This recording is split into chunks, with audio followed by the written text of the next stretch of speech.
Je suis en ce moment en compagnie de Michel Paquin, conseiller horticole, qui nous partagera aujourd'hui encore d'autres petits conseils en ce qui concerne la saison automnale, puisque c'est en ce moment même le temps de fermer terrains et plates-bandes.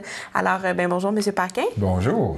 Donc, on a déjà amorcé le sujet ensemble de la pelouse, des feuilles mortes, qu'est-ce qu'on fait avec ça. Mais un autre aspect important de l'aménagement paysager, c'est bien sûr les plates-bandes. Alors, les fleurs qu'on a vues fleurir tout l'été, rendues à l'automne, qu'est-ce qu'on en fait? Alors, on les enlève dès qu'elles sont rendues laides, qu'elles sont rendues vraiment plus décoratives du tout. Alors, à ce moment-là, on va devoir tout retirer, les annuelles que l'on avait plantées, enlever les corbeilles, etc.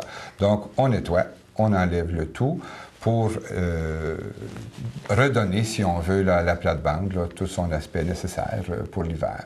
Je reviens sur le fait que vous mentionniez qu'on parle d'annuelles, les plantes qui sont annuelles, qu'on sait qu'elles ne repousseront pas l'année suivante. Celles-là, dès qu'elles ne sont plus jolies, on peut les retirer de la plate-bande.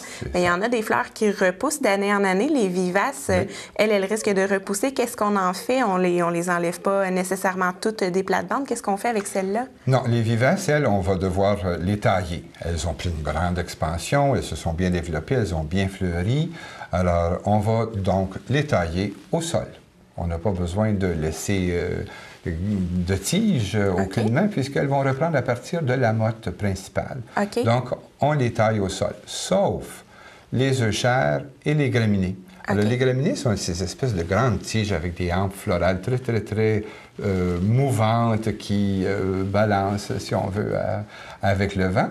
Et comme ce sont des tiges vides, si on les taille, on laisse le gel pouvoir se rendre jusque dans le fond de la motte et des racines. Donc, celles-là, on va en profiter.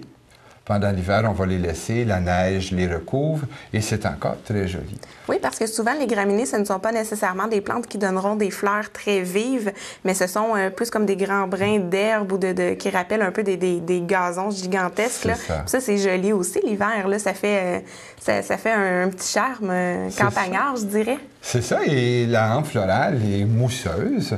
Alors, souvent, elle va demeurer en permanence sur le plan.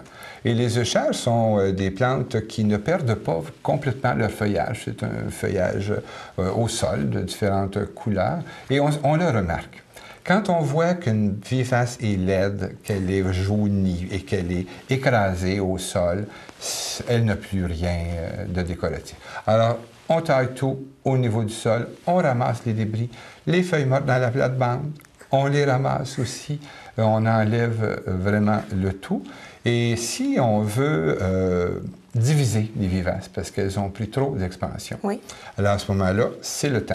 Alors, un bon coup de pelle dans la motte, et on prend la partie qui est enlevée, et on va aller soit la replanter à un autre endroit si on a de l'espace. On peut la donner à un voisin, à un ami, à un parent. Puis si on fait ça, la donner à quelqu'un, justement, est-ce que ça doit être entreposé, rangé d'une certaine façon ou c'est idéal de la replanter tout de suite? C'est à replanter tout de suite. On ne peut pas garder cette motte-là dans le garage ou dans un autre endroit pendant la période d'hiver. Il faut vraiment que ce soit replanté immédiatement. Si on n'est pas prêt à la donner tout de suite, il faudrait trouver un endroit, à quelque part ailleurs sur le terrain, et attendre de pouvoir la donner au moment où l'autre personne sera prête à la recevoir.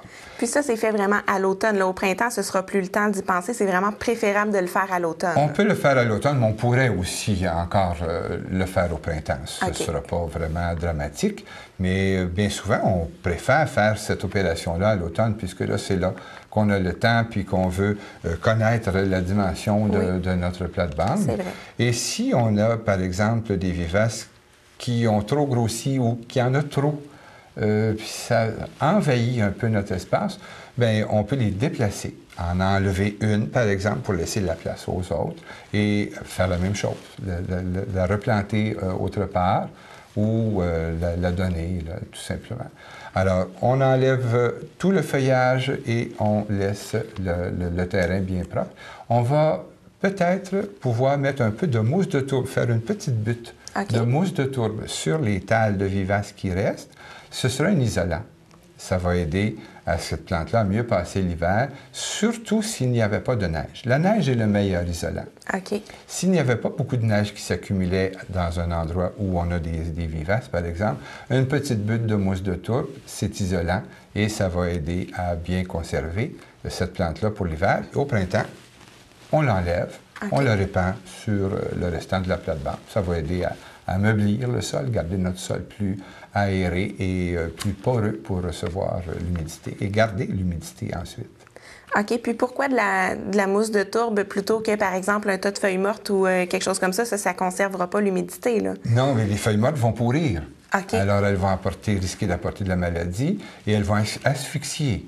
Alors que la mousse de tourbe, c'est léger, ça laisse passer l'air, ça laisse passer l'eau et ça va donc agir comme isolant pour aider justement à prévenir cet hiver-là qui est toujours une période critique pour les végétaux.